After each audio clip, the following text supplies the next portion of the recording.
Hello friends, माध्यमिक academy 2.0 का स्वागत है। तो मैं आपको फिजिक्स में टॉपिक वाइज तैयारी करवा रही थी। आप किसी भी कॉम्पिटेटिव एग्जाम की तैयारी करो, सभी के लिए बहुत ही इंपॉर्टेंट क्वेश्चन है ये, क्योंकि सारे किसी न किसी एग्जाम में पूछे हुए हैं। तो मैंने आपको यांत्रिक से संबंधित सारे क्वेश्चन कंप्लीट करवा दिए, उसकी प्लेलिस्ट भी बनी हुई है, आप उस पर जाके देख सकते हैं।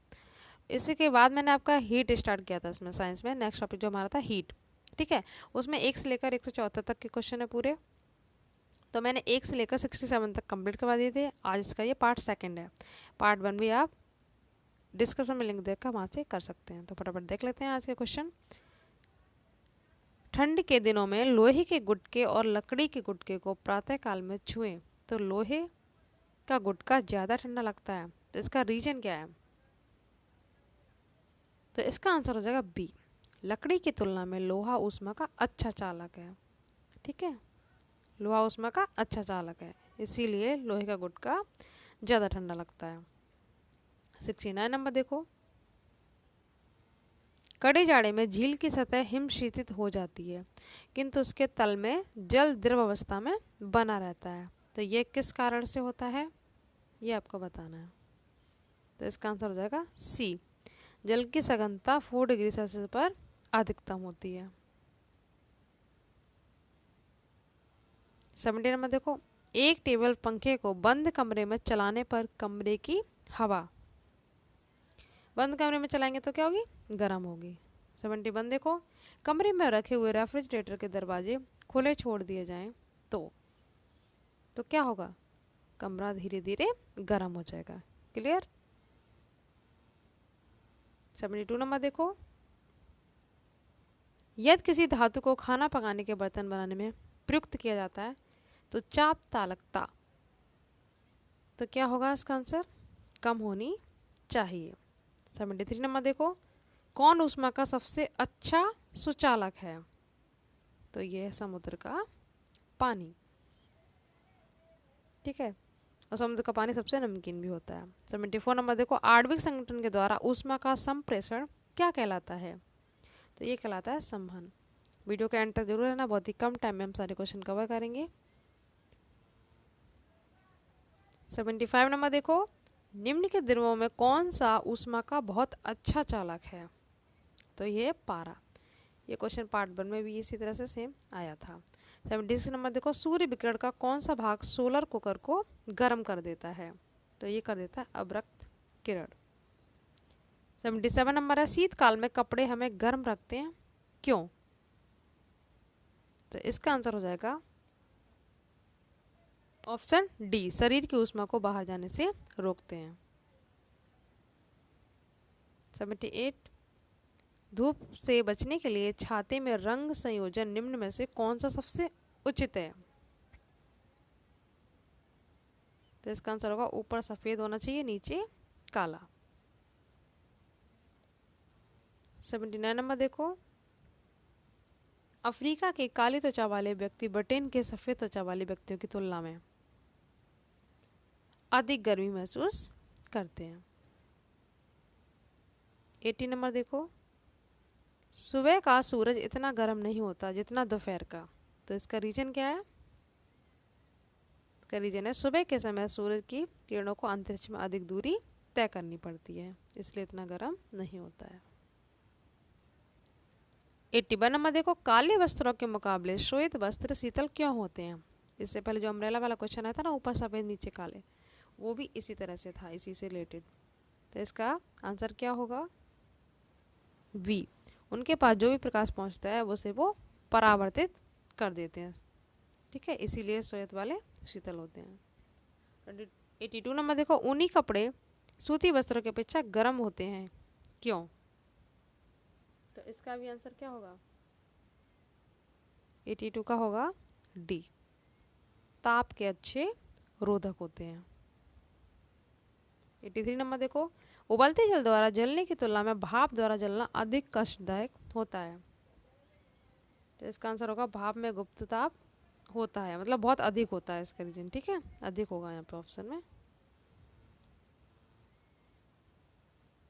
84 नंबर देखो। वायुमंडल में आर्द्रता की उपस्थिति एक ऐसे स्टील के ग्लास की बाहर सतह पर जल की बूंदें देखकर सुनिश्चित की जाती है जो भरा हो। किससे भरा हो? ठंडे जल से। 85 नंबर है, अच्छे उत्सर्जक अच्छे अवशोषक होते हैं, ये नियम किसका है? तो ये किरचॉफ का नियम है। 86 नंबर देखो, किसी कृष्णिका के एकांक पृष्ठीय क्षेत्रफल से प्रति सेकंड उत्सर्जित विकिरण ऊर्जा उसके परम ताप के चतुर्थ घात के अनुक्रमानुपाती होती है, ये नियम किसका है? यह है स्टीफन का नियम। 87 नंबर, स्टीफन का विकिरण नियम है क्या? तो ये है सी, टी की पावर 4, यही तो कह रहा था चतुर्थ घात, ठीक है।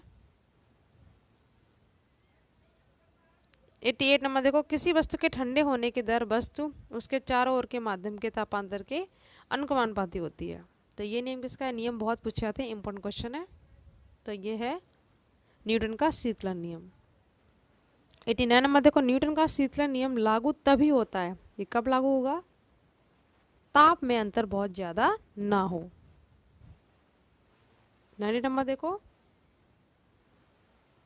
गर्म जल 90 डिग्री से 80 डिग्री सेल्सियस तक ठंडा होने में 10 मिनट लेता है, तो 80 से 70 डिग्री सेल्सियस तक ठंडा होने में लेगा 10 मिनट से अधिक ही लेगा। 91 नंबर देखो, थर्मस फ्लास्क के आविष्कारक कौन है? तो ये है डिबार। थर्मस फ्लास्क में ऊष्मा का क्षय रोका जाता है या रोका जा सकता है चालन, संबंध एवं विकिरण से। 93 नंबर देखो, थर्मस फ्लास्क की आंतरिक दीवारें चमकीली होती हैं, तो इसका रीजन क्या है? इसका बी, विकिरण द्वारा होने वाली ऊष्मा हानि को रोकने के लिए। 94 नंबर देखो, थर्मस फ्लास्क तरल पदार्थों को लंबे समय तक गर्म रखता है क्योंकि, तो इसका रीजन क्या होगा? सी, चमकदार जो आंतरिक दीवार तथा बाह्य आवरण की दोहरी दीवारें ऊष्मा को निकलने से या प्रविष्ट होने से रोकती हैं। 95 नंबर देखो, किस विधि से ऊष्मा स्थानांतरण को न्यूनतम करने के लिए थर्मस फ्लास्क की दीवारों पर कलई की जाती है?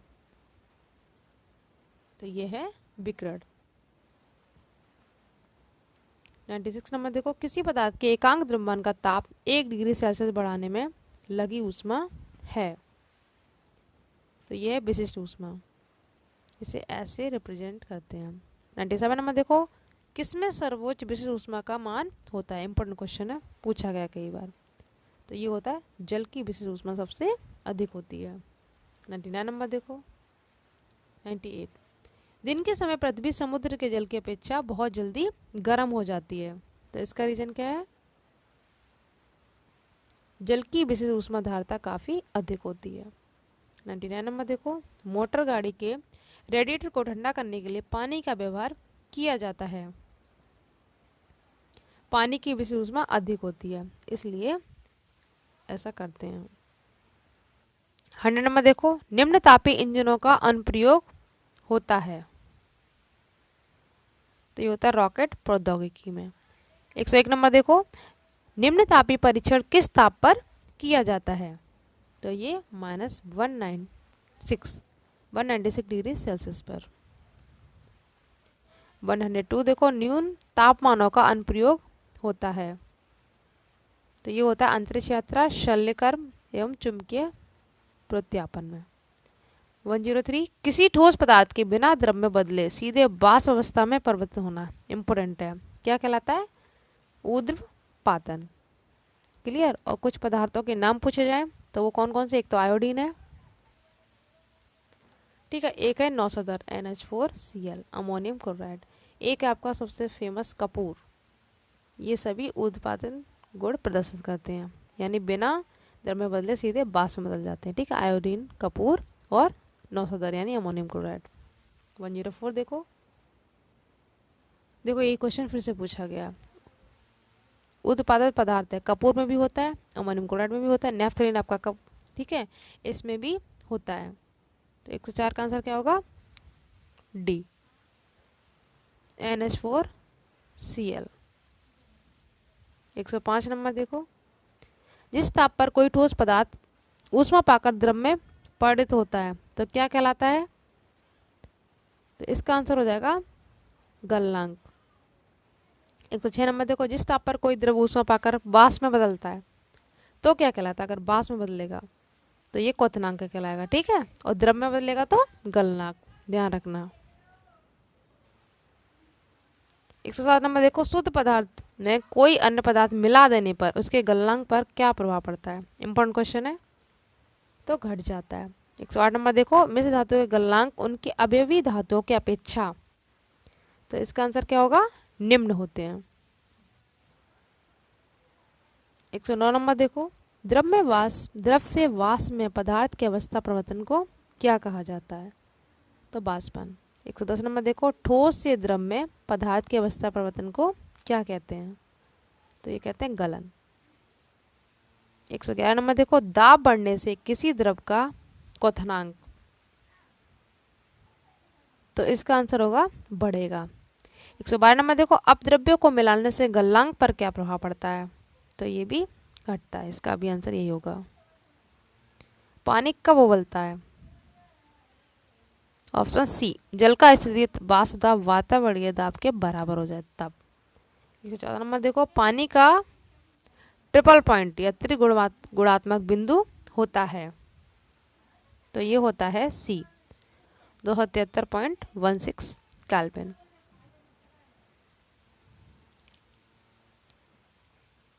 115 नंबर देखो, किसी द्रव का वाष्पीकरण होने से उसका तापमान, तो इसका आंसर होगा घटेगा।